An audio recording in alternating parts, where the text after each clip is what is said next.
Dan faktanya menerimanya selalu setelahnya. Yang saat di zamannya sedikit ila qalila sidik banget. Saat Nabi Isa sing percaya dia itu utusan sidik banget. Nabi Muhammad juga enggak begitu banyak. Nabi Musa ora akeh dibanding dengan penduduk bumi apalagi kan. Selalu ditolak. Tapi setelah meninggal dipuja-puja hebat. Wis gak kenal.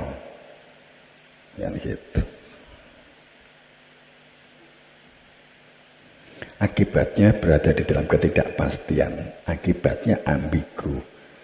Akibatnya tidak bisa mengikuti kehidupan, mengikuti dinamisasi kehidupan.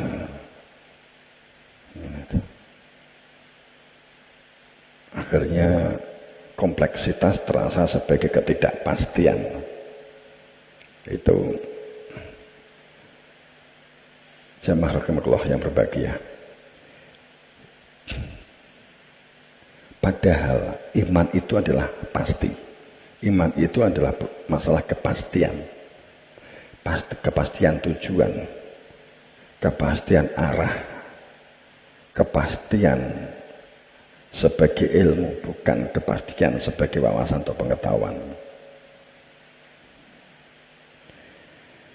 Kepastian itu hanya dapat diwujudkan melalui persaksian, bukan kesepakatan bahwa bersaksi itu ucapan mulut yang dipercayai sebagai kebenaran, kan bukan begitu. Tapi persaksian itu adalah fakta terhadap sebuah keberadaan. Dalam hal ini keberadaan al-akhirnya diri Tuhan. Yang diperlukan kebenaran iman, bukan pembenaran anggapan sebagai keyakinan yang kemudian disepakati sebagai hal iman. Ini kan menjawab ketidakpastian kan hanya itu. Seharusnya. Paling tidak bagi kita, diri kita. Supaya berada di dalam perilaku amanah. Amanah membangun kehidupan jannah dari generasi ke generasi.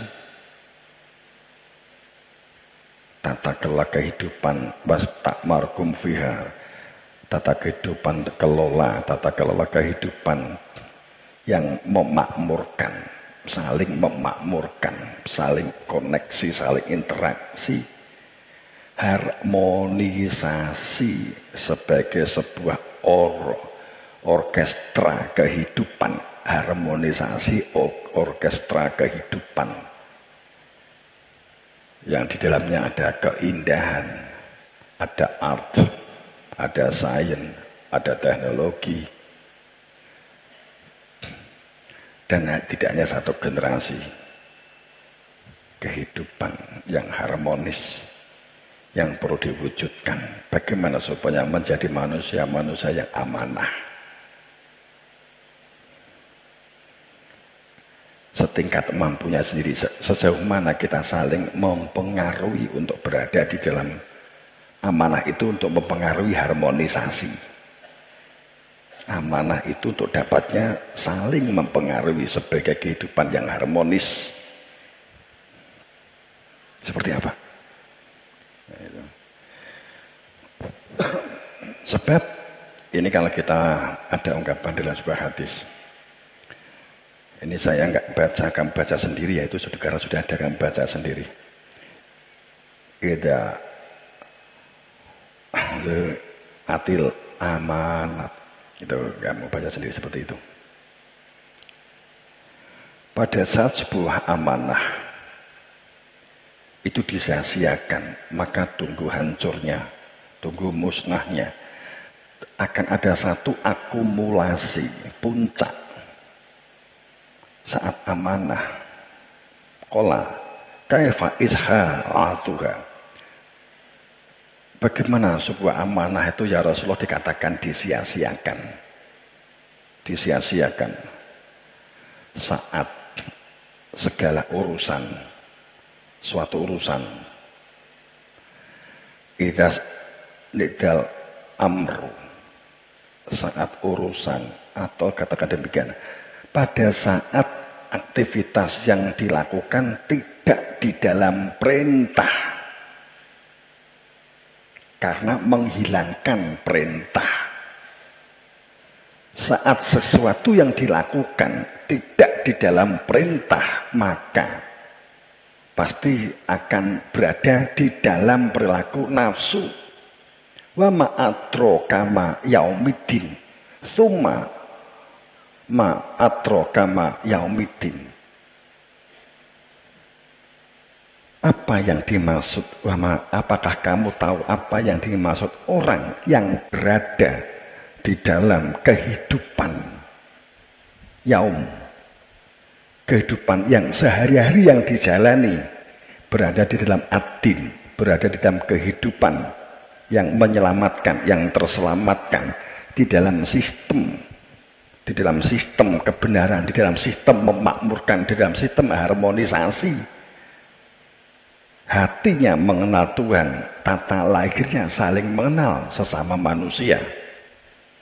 Ad-din, sering saya nggak mengulang ya. Saat kemudian surat ini Abasa ini dilanjutkan, yakni mereka yang hidupnya tidak dikendalikan dan tidak di dalam kekuasaan nafsu, dan dunia ini tidak nafsu untuk nafsu, dunia untuk dunia. Tidak lamliku nafsun li nafsin saya. Cuman tafsirnya sayang kan. Wa ma'atroka ma yaumiddin dimaknai hari kiamat. Apa yang dikatakan hari kiamat? Pangapunten. Saya mengembalikan dalam pemahaman dari guru kita, ya makna yang seharusnya din itu kehidupan berada di dalam ketaatan yang dikenali, sehingga sakmina wa atoknanya itu jelas, sehingga sakmina wa atoknanya itu konkret, sehingga sakmina wa atoknanya itu kepada siapa taat, yang ditaati mengenal yang ditaati, tujuannya juga tahu siapa yang ditaati, petunjuknya dari siapa, bukan dari orang yang mengaku-ngaku, tapi memang dari yang hak dan wewenang, kan itu yang seharusnya, itu petunjuk guru kita. Saat tidak demikian, maka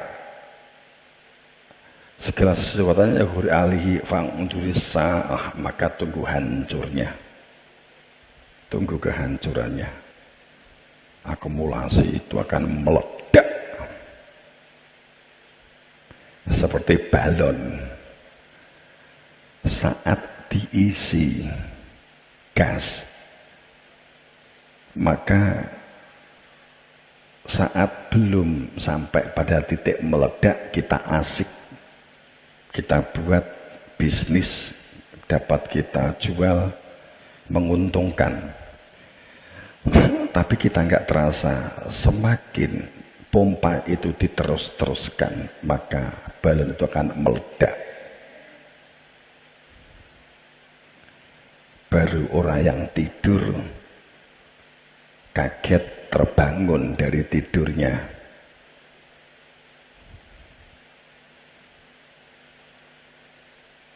Semua mestinya secara logika sepakat. Saya pastikan jika segala sesuatunya diserahkan yang bukan ahlinya, apalagi mengenai ketuhanan, hancurkan. Semua saya yakin di sini sepakat. Jika orang yang tidak tahu mesin disuruh bongkar mobil, pasti mobil itu akan semakin menjadi rusak. Saya yakin sepakat. Sepakat lah. Seharusnya kehidupan juga sama.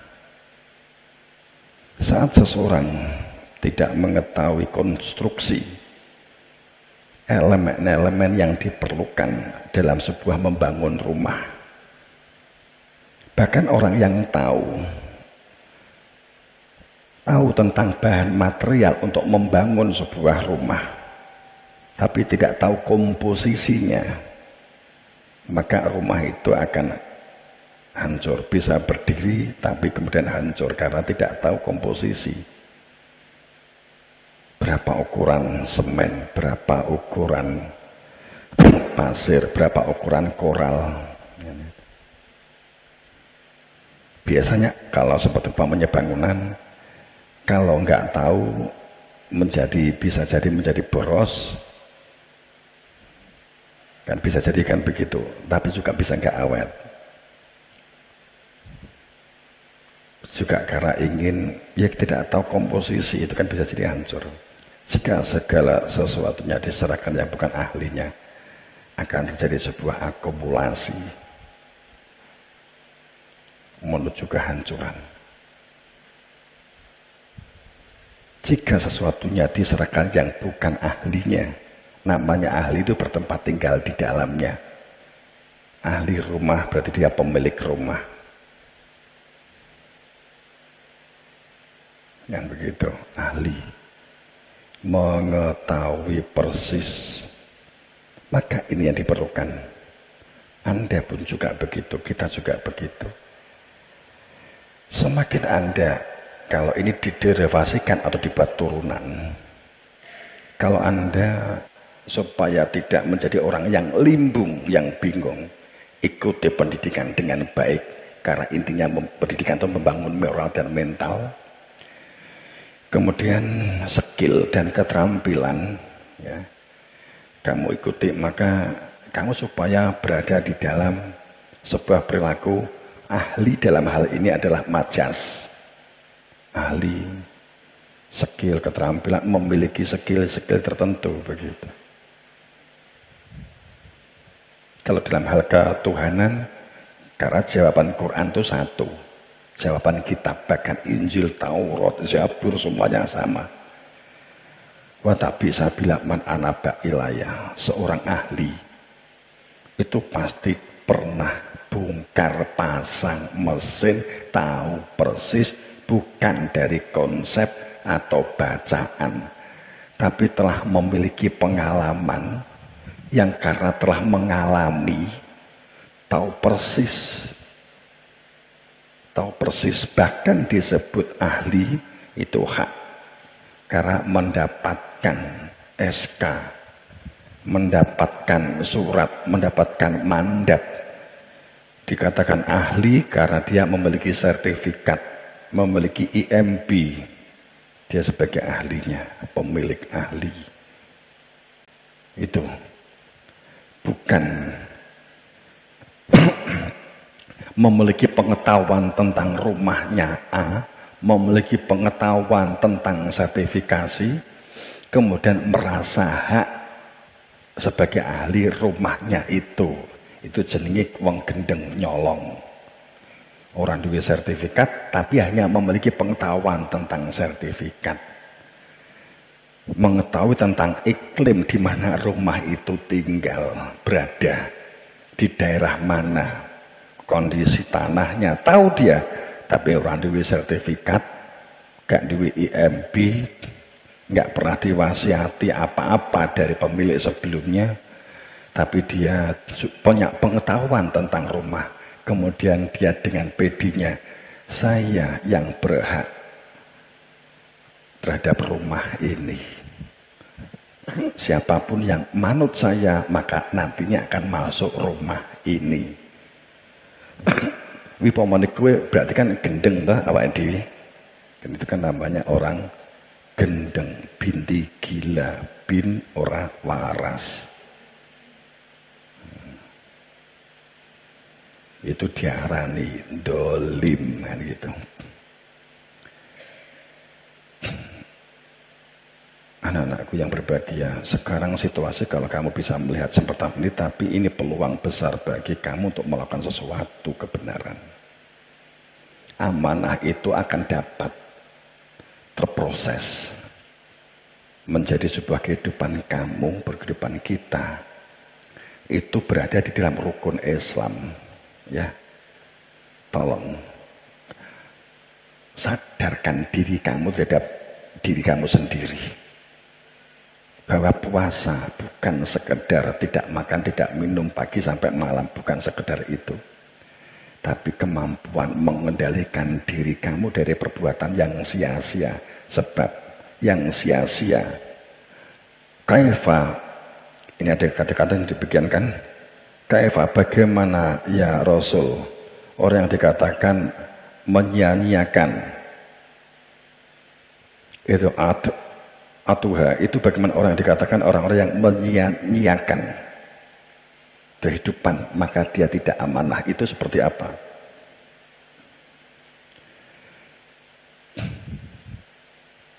Berlaku pengendalian diri dari perbuatan yang sia-sia, apalagi perbuatan yang akan merusak. Sekarang ini data moral mental hebat, kamu nggak perlu ikut-ikutan untuk menjadi manusia yang akan rusak masa depannya. Menanjaknya perilaku amoral, perilaku minuman, pemabuan, perzinahan, pembulian, pencopetan meningkat cukup tajam. Ya ditundukkan juga korupsi juga semakin tajam. Itu seiring kok.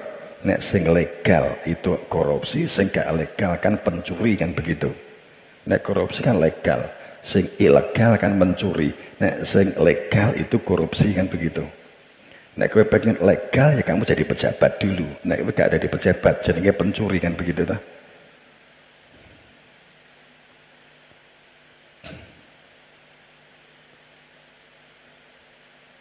Perilaku yang sekarang ini tajam di berbagai ranah. Bahkan hasil survei di SMP SMA tentang pemabuan, tentang data di miris, saya mau nggak nyaman, nggak enak sama sekali. Nggak perlu kamu menunjukkan itu zaman nih, kan gitu, bukan begitu caranya. Jangan rusak potensi kamu, memiliki kemampuan pengendalian diri untuk berada menjadi orang yang amanah, memiliki kemampuan pengendalian diri dari perbuatan yang sia-sia. Pertama, dari perbuatan yang merusak. Kedua,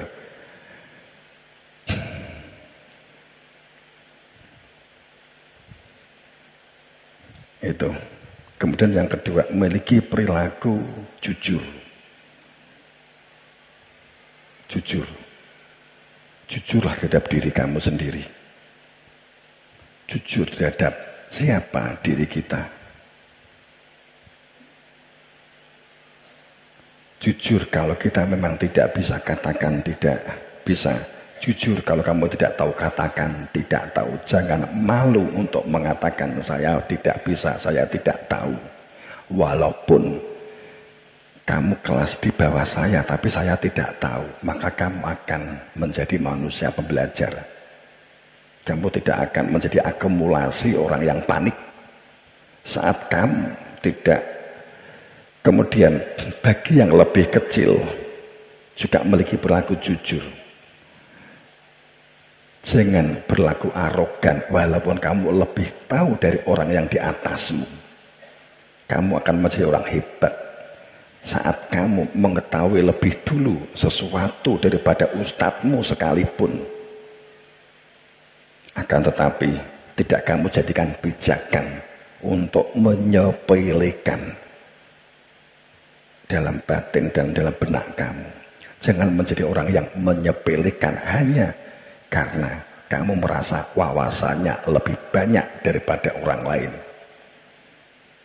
Itu menjadi orang yang terlempar dari perilaku amanah.